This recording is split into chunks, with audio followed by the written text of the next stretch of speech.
আমার মেয়ে বলে, আম্মু আমাকে কোচিং এ দাও।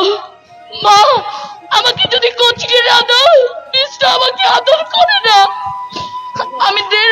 আমি এই 1.5 মাস হয়েছে আমার মেয়েটারে কোচিং এ দিচ্ছি। আমার পাখিটারে কোচিং এ দেওয়ার পরে আমার পাখির সাথে মিটিং করে। কি মিটিং করে জানেন আপনারা?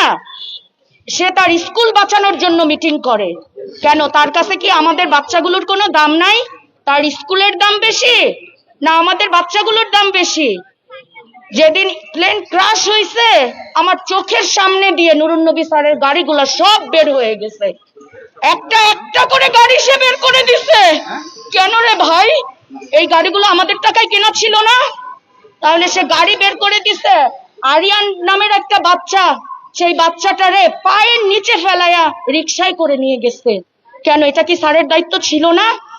স্যার এটাও করে নাই। ঠিক আছে, স্যারের এটাও দায়িত্ব না, স্যারের প্রতিষ্ঠান। স্যার স্যার আমাকে বলতে দে।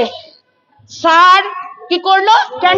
ক্যান্টিনে যে একটু বাচ্চারা পানি খাবে সেটারও উপায় রাখে না, ক্যান্টিনটাও বন্ধ করে দিচ্ছে। স্যার তো সব রকম তার প্রতিষ্ঠানের যাতে কোনো ক্ষয়ক্ষতি না হয়। তাহলে তা আমাদের বাচ্চাগুলোর প্রতি কি তার কোনোই নাই? আমাদের বাচ্চাগুলা যে এত কষ্ট করে মারা গেল, আমাদের না হলে ডক্টর ইউনূস স্যার, তাকে তো আমরা বসাইছি, তার অ্যাপার্টমেন্ট পাইতে আমাদের এখনো আমরা পাই না। কিন্তু নুরুন নবী স্যারের অ্যাপার্টমেন্ট পাইতেও কি আমাদের 20 দিন সময় লাগছে? সে 20 দিন পরে আমাদেরকে কেন ডাকলো?